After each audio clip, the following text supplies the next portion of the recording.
ان کا جو تشیع تھا وہ تھا حضرت عثمان اور علی کے درمیان جو فضیلت کا باب ہوتا ہے نا، مگر نہ سنی ہونے کے لیے ضروری ہے کہ دونوں شیخین ان کو افضل سمجھے ساری امت سے، تو ان میں تشیع تھا۔ محدث عبدالرزاق میں اعلیٰ حضرت نے فتاوی رضویہ میں لکھا ہے، لیکن وہ تشیع تھا حضرت عثمان اور علی کے درمیان جو فضیلت کے میں تفاوت ہے اس میں کیا ہے، ٹھیک ہے۔ لیکن جو مختار اور جمہور کا، یہاں پر جمہور کی بات آتی ہے، وگرنہ شیخین کی فضیلت میں اجماع ہے، شیخین کی فضیلت میں کیا ہے، اور حضرت عثمان غنی کی علی پر جو فضیلت ہے اس میں جمہور کا قول یہ، بلکہ خود حضرت علی کا میں نے قول جو ہے نقل کیا اپنی کتاب میں، خیر و حاضر الامت بعد نبی ابو بکر ثم عمر ثم عثمان ثم انا، کہ اس امت میں نبی کے بعد سب سے افضل ابو بکر ہے، پھر عمر ہے، پھر عثمان ہے، پھر میں ہوں۔ خود حضرت علی نے کلیئر کر دیا، ٹھیک ہے نا جی۔ تو حضرات محترم میں یہ عرض کر رہا ہوں کہ وہ عقل کا بھی دشمن ہے جو بندہ غلو کرتا ہے۔ سرکار نے پہلے فرما دیا، علی جیسے عیسیٰ علیہ السلام کی محبت اور بغض میں دو گروہ گمراہ ہو گئے تھے نا، تو تیری محبت میں بھی اور تیری دشمنی میں بھی دو گروہ گمراہ ہو جائیں گے۔ تو محبت میں گمراہ کون ہو گئے؟ رافضی، جن میں سے ایک فرقہ ہے نصیری، جس کا بھی یہ بندہ دفع ہوا ہے شام سے، نصیری فرقہ، جس کو آج کل وہ اپنے آپ کو الوی کہتے ہیں۔ اسی کا ایک فرقہ دروزی بھی ہے، دروزی لبنان میں ہوتے ہیں، وہ کہتے ہیں حضرت علی خدا ہے، اور جو آیت الکرسی میں وہ العلی العظیم کہتے ہیں کہ حضرت علی اور اللہ ایک ہی ہے، علی اللہ، وہ نعرہ لگاتے ہیں، ہم نے خود اپنے کانوں سے بھی سنا ہے علی اللہ، اور کسی صحابی کے نام شاید لگا کے وہ کہتے ہیں استغفر اللہ دلہ، یہ کہتے ہیں علی اللہ دے فلاں فلاں دلہ، استغفر اللہ۔ اور یہ جو نعرہ ہے یہ بھی کوئی آج نہیں بنا، قرآن پاک سورۃ الحدید میں ابھی آ گئی آیت نمبر 10 ہے، لا یستوی منکم من انفق من قبل الفتح وقاتل اولئک اعظم درجۃ من الذین انفقوا من بعد وقاتلوا وکلا وعد اللہ الحسنی، کہ جنہوں نے فتح مکہ سے پہلے خرچ کیا اور جہاد کیا، ان کا درجہ جنہوں نے بعد میں خرچ کیا اور جہاد کیا اس سے اعظم و درجہ کیا ہے، اعظم و درجہ ہے، ان کا بلند درجہ ہے جی۔ لیکن فرمایا یہ مت سمجھنا بعد والوں کا کوئی رتبہ نہیں ہے، فرمایا کل وعد اللہ الحسنی، یہ تو اردو والا بھی سمجھتا ہے، کل سارے، وعدہ کیا اللہ، اللہ حسنہ بلائی، بلائی سے مراد کیا ہے، جنت، تو ہر صحابی سے اللہ نے جنت کا۔ اگلی آیت دیکھو کیسا ربط ہے آیات میں، واللہ بما تعملون خبیر، جو تم کرتے ہو اللہ تعالیٰ کو اس کی خبر ہے۔ تو جو کچھ بعد میں ہونا تھا اللہ کو تو ساری خبر ہے، تو جب خبر ہوتے ہوئے اس نے کہا کہ سب سے جنت کا وعدہ کر لیے، تو پھر تو کون ہوتا ہے جج کون بنتا ہے جی فلاں فلاں جنتی نہیں ہے، استغفر اللہ۔ ہاں جی، تو حضرات میں یہ عرض کر رہا ہوں کہ اس آیت میں بھی صدیق اکبر کی شان ہے، لا یستوی منکم من انفق من قبل الفتح وقاتل، کہ سب سے پہلے اسلام کے لیے قتال ابو بکر صدیق نے کیا ہے، سب سے پہلے اسلام پر خرچ ابو بکر صدیق نے کیا ہے جی۔ حضرت علی خود فرماتے ہیں کہ جس دور میں ابو بکر نے اسلام پہ خرچ کی، میں تو اس وقت نہ بچہ تھا، حضرت علی نے خود فرمایا 40,000 دینار تھے جس وقت آپ مسلمان ہوئے ہیں، اور جب مدینے آئے ہجرت کر کے صرف 5,000 باقی بچ گئے تھے، ان سے مسجد نبی کی زمین خریدی تھی۔ ہاں جی، یہ ہے آپ کا اسلام کے لیے، لا یستوی منکم من انفق من قبل۔ اور قاتل کی بات سن لیں، جہاد مدینے آ کے فرض ہوا ہے، اس سے بھی پہلے جب نبی کریم صلی اللہ علیہ وسلم سین حرم میں خطبہ دے رہے تھے تو کافر آپ پر حملہ ور ہوئے، کافر حملہ ور ہونے لگے نا، تو ابو بکر صدیق انہوں کسی کو مکہ مارا، کسی کو ٹانگ ماری، کسی کو دھکا دیے گئے، ایسے شخص پہ حملہ کرتے جو کہتے ہیں میرا رب اللہ ہے، کیوں ان کو نشانہ بناتے ہو؟ تو سارے کافروں نے ایکا کر لیا کہ جب بھی سرکار تک ہم پہنچنا چاہتے ہیں یہ ابو بکر درمیان میں رکاوٹ میں، آج اس کو سبق سکھاؤ۔ تو مارا پیٹا کوٹا یہاں تک کہ بے ہوش ہو گئے، قبیلے والے اٹھا کر گھر لائے اور آپ بے ہوش تھے۔ یہ صبح کا واقعہ تھا، شام ہو گئی، تو انہوں نے قبیلے کے جو نان مسلم لوگ تھے نا، برادری کے تصب میں آئے ہوئے تھے، انہوں نے کہا جی اگر یہ ابو بکر صدیق فوت ہو گئے نا تو ہم بدلے میں فلاں فلاں فلاں کو ماریں گے، کیونکہ اس نے بڑا ان کو مارا پیٹا ہے۔ ہاں جی، تو آپ شام کو ہوش میں آئے، تو آپ کیا سمجھتے ہیں کیا سوال ہوگا؟ پہلا سوال یہی ہوگا کہ مجھے کون اٹھا کے لائے، یہی ہوتا ہے نا سوال، یا مجھے کہاں کہاں زخم لگے ہیں، یا یہ سوال ہو سکتا ہے طبیب کو بلایا کہ نہیں، یا یہ سوال ہو سکتا ہے مرم پڑی ہوئی ہے کہ نہیں، حکیم کیا کہتے ہیں بچ جاؤں گا کہ نہیں بچ جاؤں گا، یہی سوال ہو سکتے ہیں نا، پہلی دفعہ جو آنکھ کھلی ہے بے ہوشی کے بعد، تو یہی سوال ہوتے ہیں۔ لیکن ان میں سے آپ حیران ہوں گے ابو بکر صدیق نے ایک بھی سوال نہیں کیا، بلکہ کیا سوال کیا، سرکار کے سچے یار، یار غار جان سار، سب سے پہلا سوال یہ کیا کہ میں تو بے ہوش ہو گیا، تو بتاؤ حضور کا کیا حال۔ تو قبیلے والے جو صرف برادری کی وجہ سے بیٹھے ہوئے تھے، بنو تیم والے صرف برادری کے تصب میں بیٹھے ہوئے تھے نا، جن کا یہ خیال تھا کہ آج مار پڑی، اب نشہ حرن ہو جائے گا، اب محمد کو چھوڑ دے گا صلی اللہ علیہ وسلم، وہ اس وجہ سے بیٹھے ہوئے تھے۔ تو وہ ناراض ہو کے اٹھ کھڑے ہوئے کہ جس کی وجہ سے مار پڑی ابھی بھی اسی کا نام لیتا ہے، ہم نہیں اس کا ساتھ دیں گے۔ وہ چلے گئے تو والدہ صاحب دودھ گرم کر کے لائیں کہ بیٹا پیو، انہوں نے کہا نہیں میں نے تو کچھ نہیں پینا، بتاؤ حضور کا کیا حال ہے؟ انہوں نے کہا وہ ٹھیک ہے، کہا نہیں مجھے بتاؤ صحیح بتاؤ۔ کھانا گرم کر کے لائیں، کھانا کھا لو۔ تو آپ نے قسم اٹھا لی کہ اس وقت تک نہ کچھ کھاؤں گا نہ کچھ پیوں گا جب تک کہ مجھے یہ نہ پتہ چلے کہ حضور کا کیا حال ہے، بلکہ میں حضور کا دیدار پہلے کروں۔ اب آپ نے قسم اٹھا لی، اب یہ نہ کھائے گا نہ پیے گا تو کام کیسے چلے گا؟ تو پھر یہ اہتمام کیا گیا کہ 2 بندوں کے سہارے پر آپ کو حضور کی بارگاہ میں لے جایا گیا کہ چل نہیں سکتے تھے، مار اتنی یہاں تک مار پڑی تھی، کہتے ہیں کہ آپ کی زلفیں مبارک ہے نا، ان کو جہاں سے پکڑتے تھے وہ ہاتھ میں آ جاتی تھی، اتنا کافروں نے زلفیں کھینچی تھی آپ کی، اتنا مارا تھا۔ تو سب سے پہلے اسلام کے لیے اور حضور کی ناموس و عزت کے تحفظ کے لیے اپنے آپ کو ابو بکر صدیق نے پیش کیا ہے۔ مال بھی سب سے پہلے انہوں نے کہا لا یستوی منکم من انفق۔ ان کے نعرے سے مجھے یہ آیت یاد آ گئی، ان کا نعرہ اچھا رہا ہے نا بھائی، ارسو ابی نبی جنتی جنتی، تو یہ آیت رہی جا رہی تھی تو یہ آیت آ گئی لا یستوی منکم من انفق من قبل الفتح وقاتل اولئک اعظم درجۃ من الذین۔ اچھا یہ بھی سن لو، قرآن اور حدیث میں سب سے زیادہ اسماء تفضیل ابو بکر صدیق کے حق میں وارد ہوئی، جیسے اتقا آپ نے سنا، یہ اس میں تفضیل ہے، سپرلیٹو ڈگری ہے۔ اچھا اسی طرح اعظم و درجہ یہ اس میں تفضیل ہے۔ اچھا اسی طرح آپ کی امامت پر جو امام بخاری نے حدیث کا عنوان باندھا اس کا نام ہے اہل العلم والفضل احق بالامامہ، کہ جو علم و فضل میں افضل ہو وہ امامت کا زیادہ حقدار ہے۔ اس کے نیچے وہ آپ کی امامت کی حدیثیں درج کی، اہل العلم والفضل احق، احق یہ بھی اس میں تفضیل ہے، احق بالامامہ۔ اسی طرح وہ واقعہ لمبا ہو جائے گا سورۃ النور میں، جہاں آپ کو ذکر ہوا نا کہ آپ جس رشتہ دار سے ناراض ہوئے ہیں اس کی ماہانہ امداد وظیفے لگائے ہوئے تھے نا، تو مستہ سے کچھ غلطی ہوئی تو آپ نے ان کا وظیفہ بند کرنے کا سوچا، تو قرآن کریم میں ہے وَلَا يَأْتَلِ أُولُو الْفَضْلِ مِنْكُمْ وَالسَّعَةِ أَنْ يُؤْتُوا أُولِي الْقُرْبَى وَالْمَسَاكِينَ وَالْمُهَاجِرِينَ فِي سَبِيلِ اللَّهِ، تم میں سے جو فضیلت والے ہیں وہ قسم نہ کھائیں۔ ہاں جی، تو اولو الفضل کہا قرآن پاک نے کس کو؟ ابو بکر صدیق اکبر کو کہا وَلَا يَأْتَلِ أُولُو الْفَضْلِ مِنْكُمْ وَالسَّعَةِ أَنْ يُؤْتُوا أُولِي الْقُرْبَى وَالْمَسَاكِينَ وَالْمُهَاجِرِينَ فِي سَبِيلِ اللَّهِ۔ تو اسماء تفضیل کا اگر جائزہ لیں قرآن و حدیث میں تو سب سے زیادہ اس میں تفضیل ابو بکر صدیق کے حق میں وارد ہوا۔ لیکن بہرحال یہ لمحے بڑے خوش قسمت ہیں، یہ لمحے زندگی میں بار بار آیا کہ آپ کو عین عرس صدیق اکبر کی رات آپ کا ذکر کرنے کے ساتھ حاصل ہوئی، تو ہم ان کے فیضان کے طلبگار بن کے بیٹھے ہوئے ہیں، جھولیاں پھیلا کے بیٹھے ہوئے ہیں۔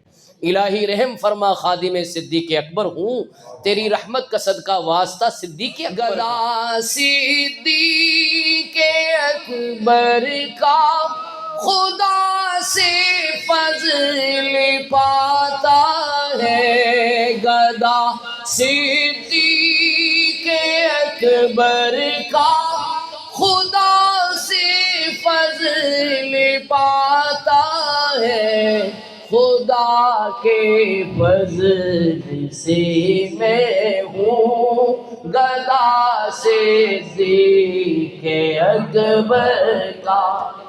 ان کا فیض لینے کے لیے سارے اقرار کریں کہ ہم ان کے گدا بن کے بیٹھے ہوئے ہیں، سوالی اور بیکاری، ہیں جی فیضان کے طالب بن کر بیٹھے ہوئے ہیں۔ خدا کے فضل سے میں ہوں گدا صدیق اکبر کا، خدا کے فضل سے میں ہوں گدا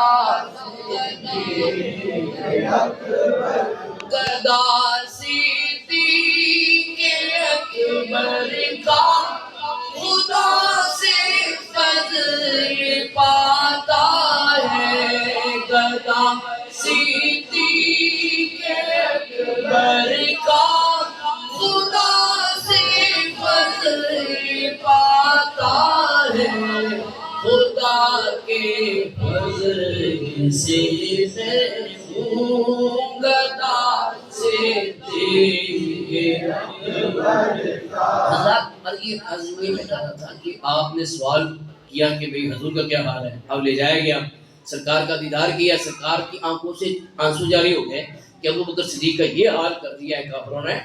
تو اس موقع پہ آپ کی والدہ کلمہ پڑھ کے مسلمان ہوئی، حضرت ابو بکر صدیق کی والدہ اس وقت مسلمان ہوئی تھی۔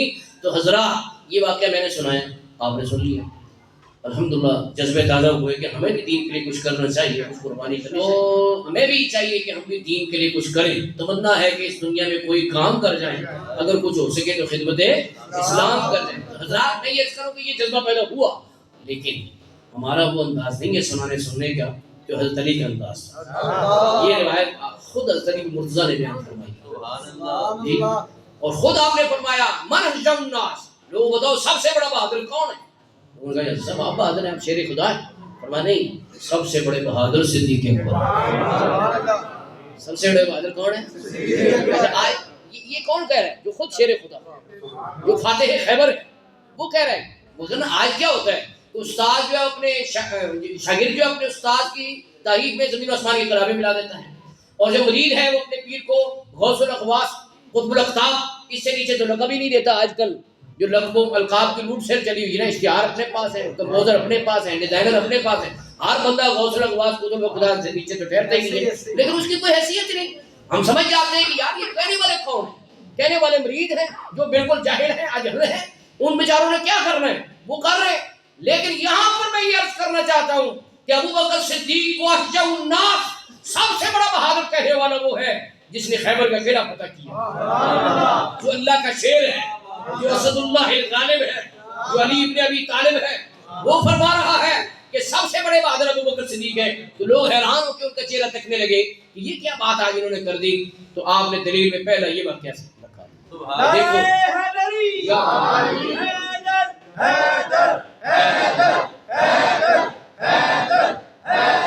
علی المرتضیٰ مشکل کشا المدد، حضرت علی تو ہمارے پیر ہیں، تو ہمارا تو دوہرا رشتہ ہے۔ وہ کہہ رہے ہیں ان قادریوں کا دوہرا رشتہ ہے، ہم یہ پڑھتے ہیں مشکلیں حل کر شے مشکل کشا کے واسطے، کربلائیں رد کربلا کے واسطے۔ لیکن ہم مرتبہ وہی بیان کریں جو قرآن و سنت کے اندر ہے، ہم یہ نہیں کہیں کہ ذاتی محبت کو ایسے غلوب کرتے ہیں، کیونکہ سرکار نے پہلے فرمایا تھا کہ ایک گروہ نے غلوب میں ہلاک ہونا ہے اور ایک نے بغض میں ہلاک ہونا۔ بغض میں ہلاک ہونے والے خارجی تھے اور غلوب میں ہلاک ہونے والے کون ہیں؟ رافضی ہیں۔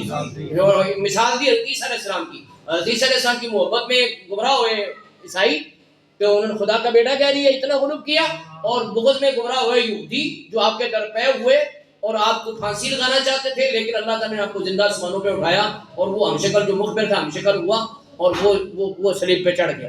ہاں جی، تو میں یہ عرض کر رہا ہوں میرے دوستوں بزرگوں، ہم وہ بیان کر دیں جو قرآن و سنت کے اندر ہے، ٹھیک ہے؟ تو میں یہ عرض کر رہا تھا کہ حضرت علی نے ایک تو یہ دلیل کہ دیکھو یہ واقعہ کہ حضور کا دفاع کسی نے نہیں کیا مکے میں، اکیلے سینکڑوں کے سامنے کھڑے ہو گئے ابوبکر صدیق، پرواہ نہیں کی کہ میں تو اکیلا ہوں تو میں اتنے کو مقابلہ کیسے کروں گا، وہ کھڑے ہو گئے۔ دوسری دلیل حضرت علی المرتضیٰ نے یہ دی، دوسرا موقع یہ تھا فرمایا بدر میں جب حضور کا عریش لگایا گیا، ظاہر ہے اس عریش کے اوپر سب کی توجہ ہونی تھی کہ ہم اس کو نشانہ بنائیں، جیسے احد میں بھی نشانہ بنایا تھا نا، تو بدر میں بھی تو یہ سوال اٹھا کہ کون یہاں پہرا دے گا؟ کہتے ہیں حضرت علی فرماتے ہیں کوئی نہیں اٹھا سوائے ابوبکر۔ وہ تلوار ہاتھ میں لے کے کھڑے ہو گئے کہ میں یہاں پہرا دوں گا۔ جی یہ باتیں بیان کی، دو حوالے دیے حضرت علی نے کہ اشجع الناس ابوبکر ہیں۔ اس کے بعد کیا ہوا آپ نے بھی سن لیا، میں نے بھی سن لیا، لیکن جب حضرت علی نے سنایا تھا نا تو آپ اپنے یار اور اپنے بزرگ ابوبکر صدیق کو یاد کر کے رونے لگے، اتنا روئے کہ آپ کی داڑھی مبارک آنسوں سے تر ہو۔ داڑھی بھی میں بتا دوں، حضرت علی کی داڑھی جو تھی بڑی وافر تھی، بڑی کثیر تھی، سینے میں پھیلتی تھی، ٹھیک ہے نا؟ وہ داڑھی جب بھیگ گئی تو آپ اندازہ لگانے کتنا روئے ہو۔ یہ لکھا کہ داڑھی ان کی بھیگ گئی حضرت علی کی۔ ہاں اچھا، داڑھی سے مجھے یاد آ گیا کہ لطیفہ علمی کہ ایک یہودی آ گیا سامنے حضرت علی کے، کہنے لگا علی میری داڑھی تو چھدری ہے، تیری بڑی گھنی ہے، تو کہتا ہے قرآن میں ہر چیز کا ذکر ہے، تو تیری گھنی داڑھی کا اور میری چھدری داڑھی کا بھی ذکر ہے کہ قرآن میں؟ آپ نے فرمایا ہاں ہے۔ آپ نے فرمایا ہاں کہاں ہے؟ والبلد الطیب یخرج نباتہ باذن ربہ والذی خبث لا یخرج الا نکدا۔ یہ جو پاک زمین ہوتی ہے اس میں کھیتی خوب ہوتی ہے، اور جو ناپاک ہوتی ہے اس میں کھیتی نہیں ہوتی۔ میری کھیتی پاک ہے، داڑھی بڑی وافر ہے۔ تو اچھا اس اینگل سے اگر دیکھو تو سچے علوی ہم ہیں، ہماری داڑھی ابھی وافر ہے۔ مولانا کی داڑھی دیکھو کتنی وافر ہے، تو جو داڑھی اسی سرے سے مڑائے ہوں اور جو داڑھی سرے سے وہ خشخشی رکھے وہ علی والے نہیں ہو سکتے، علی والے ہم ہیں۔ وافر داڑھی تو ہماری ہے نا، کیا بھائی؟ نعرہ حیدری! میرے دوستوں بزرگوں، میں یہ عرض کر رہا ہوں کہ حضرت علی نے جب یہ سنا تو اتنا روئے کہ آپ کی داڑھی مبارک آنسو سے بھیگ گئی اور کپڑا آپ کے پاس تھا، اس کو آنکھوں پہ رکھ لیا اور ایسے سر جھکائے پڑے رہے. پھر آپ جب دوبارہ متوجہ ہوئے فرمایا بتاؤ مومن آل فرعون افضل ہے یا ابو بکر افضل ہے؟ قرآن پاک میں ذکر آتا ہے نا آل فرعون میں بھی ایک مومن تھا جو اطلاع دیتا تھا حضرت موسیٰ علیہ السلام کو کہ یہ پروگرام بن رہے ہیں. وہ فرعون کا درباری تھا. قال رجل مؤمن من آل فرعون یکتم ایمانہ، فرمایا لوگ خاموش رہے کہ بابا مدینۃ العلمی اس کا جواب دیں تو آپ نے فرمایا اس کی ساری زندگی ایک طرف ہے مومن آل فرعون کی اور ابو بکر صدیق کی زندگی کی ایک گھڑی اس سے افضل ہے. میں کیوں؟ کیونکہ وہ اپنے ایمان کو چھپاتا تھا. یکتم ایمانہ، قرآن پاک میں آتا ہے وہ اپنے ایمان کو چھپاتا تھا. ابو بکر صدیق نے ڈنکے کی چوٹ پہ اپنے ایمان کا اعلان کیا تو اس وجہ سے ابو بکر صدیق اس سے افضل ہے. شیر خدا نے اس کو کہا اشجع الناس، ابھی طائب نے کہا شیر خدا نے اس کو کہا اشجع الناس، کیا اس سے بڑھ کے اس کی شجاعت کی ہو سند؟ اس کے ثبات و عزم پہ قربان چاہیے. دین مبین پہ آنے نہ دی جس نے کوئی زد، دین مبین پہ آنے نہ دی جس نے کوئی زد. اب آجو اتقا کی طرف. اتقا یعنی سب سے بڑا پرہیزگار. قرآن کریم اللہ فرماتا ہے کہ یہ جو وسپرنگ کر رہے ہیں چہ میں گوئیاں کر رہے ہیں اپنی مرڑیوں بیٹھ کے کافر کہ بلال کو آزاد کرایا تو اس پہ کوئی احسان ہے جس کا صلہ دینے کے لیے آزاد کرایا تو سنو اس کی نیکی کتنی خالص ہے. اللہ پاک فرما رہا ہے سورۃ اللیل میں 5 آیتوں میں ارشاد ہوا وَسَيُجَنَّبُهَا الْأَتْقَى، جہنم سے دور رکھا جائے گا سب سے بڑا پرہیزگار. الَّذِي يُؤْتِي مَالَهُ يَتَزَكَّى، جو اپنا مال اس لیے دیتا ہے تاکہ پاک ہو جائے، تاکہ پاک ہو جائے. وَمَا لِأَحَدٍ عِندَهُ مِن نِعْمَةٍ تُجْزَى، اس پہ کسی کا احسان نہیں ہے، اس پہ کسی کا احسان نہیں ہے جس کا اس نے بدلہ دینا ہو. تو پھر کیا بات ہے؟ فرمایا إِلَّا ابْتِغَاءَ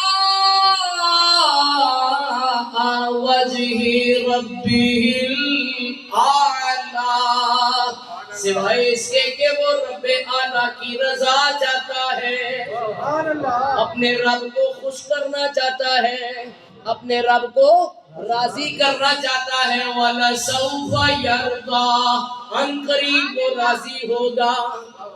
کون راضی ہوگا؟ صدیق اکبر. اسی بات کو شاید ذہن میں رکھ کے علامہ اقبال نے کہا تھا خودی کو کر بلند اتنا کہ ہر تقدیر سے پہلے خدا بندے سے خود پوچھے بتا تیری رضا کیا ہے.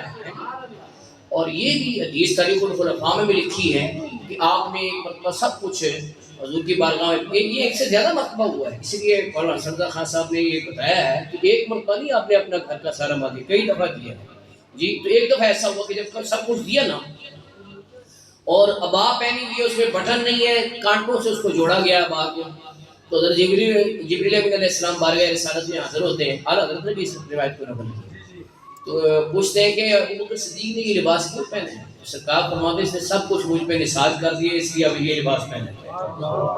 تو حضرت جبریل امین علیہ السلام کہتے ہیں کہ اللہ پاک فرماتا ہے ابو بکر سے پوچھو اس حال میں ہم سے راضی ہے کہ نہیں؟ سب کچھ تو لٹا دیے تو راضی ہے کہ ہاں جی. تو اللہ کا یہ پیغام نبی پاک صلی اللہ علیہ وسلم جب ابو بکر صدیق کو سنایا کہ اللہ نے تمہیں سلام کہا، ایک پہلی بات اللہ نے کیا کہا ہے سلام کا. یہ فرمایا کہ اس فقر کی حالت میں ہم سے راضی ہو کہ ناراض ہو تو آپ پر وجہ طاری ہو گیا اسخط ولا ربی انا عن ربی راض انا عن ربی راض انا عن ربی راض. 3 مرتبہ کہا کیا میں اپنے رب سے ناراض ہو سکتا ہوں؟ نہیں، میں اپنے رب سے راضی ہوں، میں اپنے رب سے راضی ہوں، میں اپنے رب سے خود ہی کو کار بلند اتنا کہ ہر تقدیر سے پہلے خدا بندے سے خود پوچھے بتا تیری.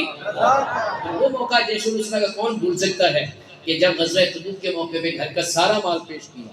حضرت عمر کی تمنا تھی کہ میں بازی لے جاؤں. کیا کہتے ہیں؟ کہتے ہیں ہر موقع پہ ابو بکر بازی لے جاتا، خاص اس سابق سیر قرب خدا ہر معاملے میں سبقت لے گئے ابو بکر.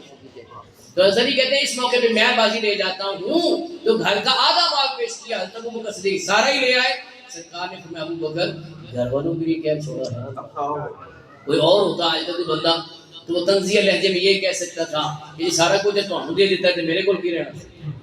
ایک جواب یہ ہو سکتا تھا نا، لیکن جو حضرت ابوبکر صدیق نے سرکار کے سچے یار جان سار یار غار نے جو جواب دیا، کاروان عشق قافلہ سلام نے جو جواب دیا، وہ بھی قیامت تک کے لیے محبت اور عشق اور ادب اور احترام اور تعظیم و تکریم کی ایک ایگزامپل، ایک مثال بن گیا، ایک گولڈن پیس، ایک سنہرا قول بن گیا۔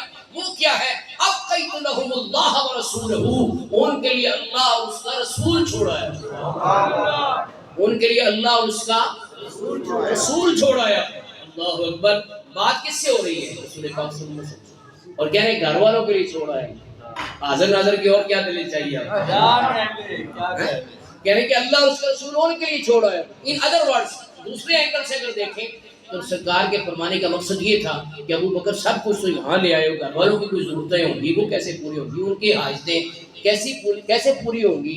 اس سوال کا جواب وہ کہہ رہے ہیں کہ ان کے لیے اللہ اور اس کا رسول کافی ہے، ان کے لیے اللہ اور اس کا رسول ہے۔ آج لوگ جگہ جگہ لکھ کے لگا رہے ہیں میرے لیے اللہ ہی کافی ہے، اس سے کسی کو انکار ہے نہیں، کسی مسلمان کو انکار نہیں، لیکن ان کا لکھنے کا مقصد ایک بری نیت ہے، یہ کہنا چاہتے ہیں کہ اللہ کافی ہے اور نبی ولی کافی نہیں ہے، حالانکہ اللہ ذاتی طور پر کافی ہے، اس کی عطا سے نبی بھی کافی ہے، ولی بھی۔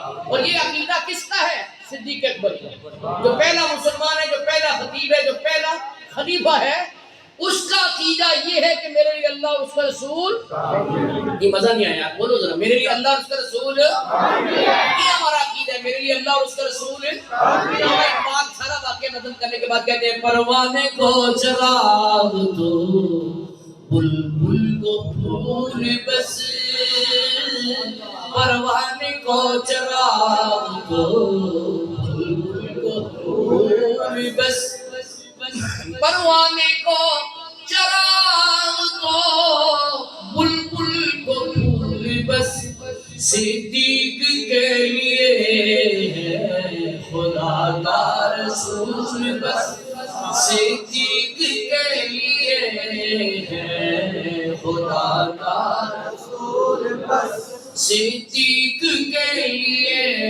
ہے خدا کا رسول بس۔